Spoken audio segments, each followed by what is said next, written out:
안녕하세요. 트렌드 코리아 TV 구독자 여러분, 반갑습니다. 오늘 전 박사님을 모시고 일본 잡지 기반 컨텐츠 커머스의 좋은 사례를 알아보고자 하는데요.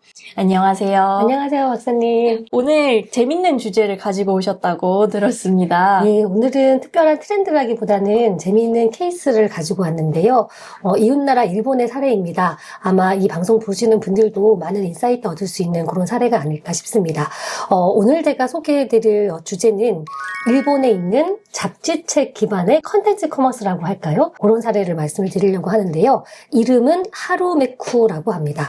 이 하루메쿠는 잡지책의 이름인데 서점에서 일반적으로 판매하지는 않고요. 오직 정기 구독만 통해서 살 수 있는 그런 월간지인데 구독자 수가 어마어마합니다. 정기 구독자 수가 무려 50만 명을 넘었다 이렇게 하고요. 그래서 월간으로 했을 때 1등한 적도 있는 그런 잡지라고 합니다. 어떤 잡지길래 이렇게 고정층이 확고한 걸까요? 네, 이 잡지책의 특징은 타겟층이 굉장히 명확하다는 건데요. 바로 50대 이상의 여성들을 타겟으로 하고 그 중에서도 또 혼자 사시는 여성들 이런 분들을 타겟으로 해가지고요. 내용이 아주 뾰족하다 뭐 이렇게 말씀을 드릴 수가 있을 것 같습니다. 보통 우리가 50대 이상이라고 하면은 쓰는 단어가 있죠. 시니어, 노년층 이렇게 부르잖아요. 근데 그 이후로 굉장히 많은 나이대가 있고 또 다양한 취향과 취미를 가지신 분들이 있는데 이것을 그냥 노인, 노년층, 시니어 이런 단어 하나로 퉁쳐지는 것에 대해서 좀 반대하는 그런 잡지인 것 같습니다.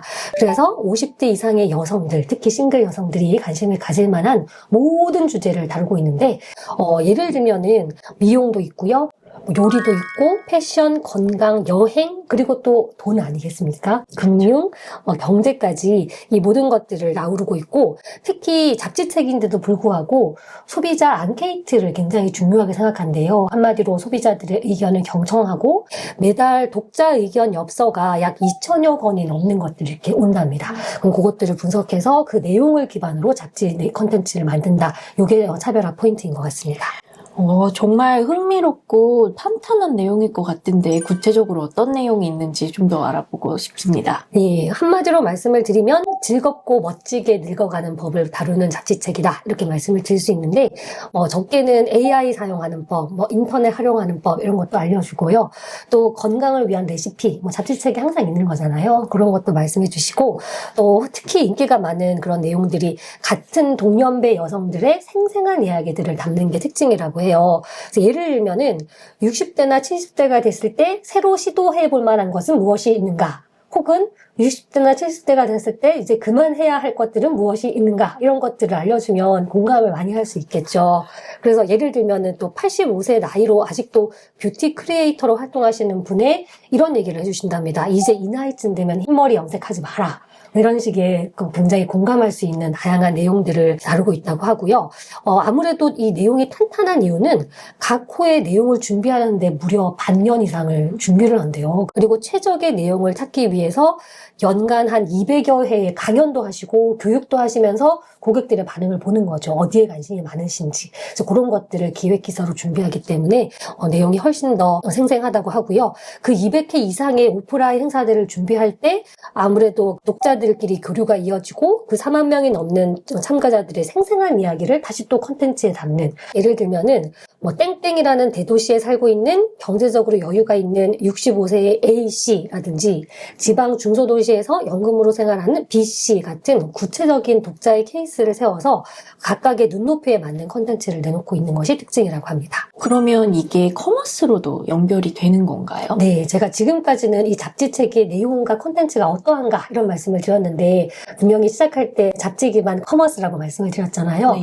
이게 커머스라고 볼 수 있는 것은 이 잡지사의 수익이 단순히 그 월간 정기 구독료 혹은 광고 수익료만으로 이루어지는 게 아니라요. 이게 중요합니다.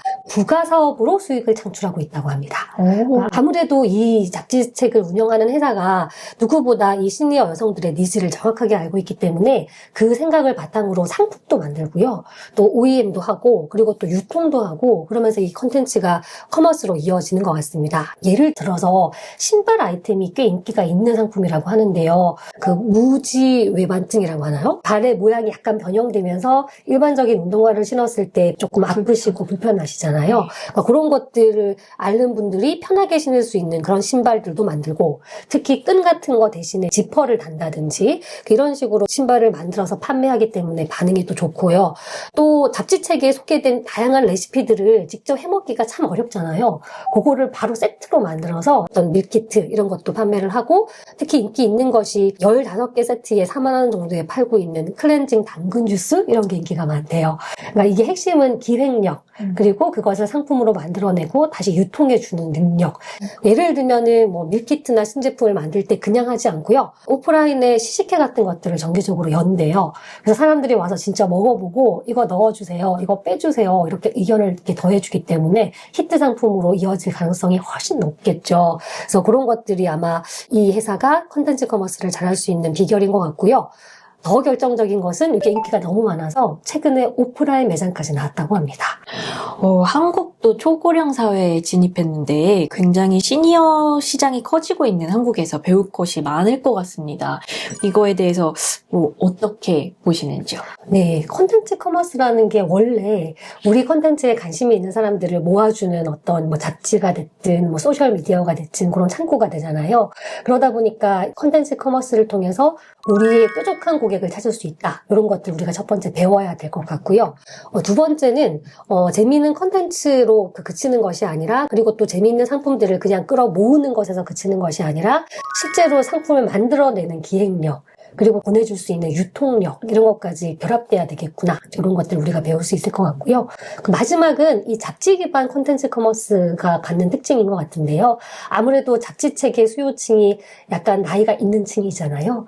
근데 한국은 보통의 이런 콘텐츠 커머스들이 이렇게 무신사라든지 이렇게 젊은 사람들을 타깃으로 많이 하잖아요. 그래서 앞으로 우리 시장에 중장년층이 늘어날 수 있다는 관점에서 이분들이 좋아하는 그 커머스는 무엇인가, 이런 것들을 찾아내는 능력, 그리고 그분들의 니즈를 발굴하는 그 인사이트를 찾아내는 조사 방법론, 이런 것들을, 물론 우리나라의 뭐 잡지 커머스가 맞다 이렇게 할 수는 없겠지만 우리가 여러 가지 벤치마킹할 포인트가 있는 것 같습니다. 생생한 고객의 목소리를 듣는 법, 너무 좋은 인사이트를 나눠주셔서 오늘 감사합니다. 고맙습니다.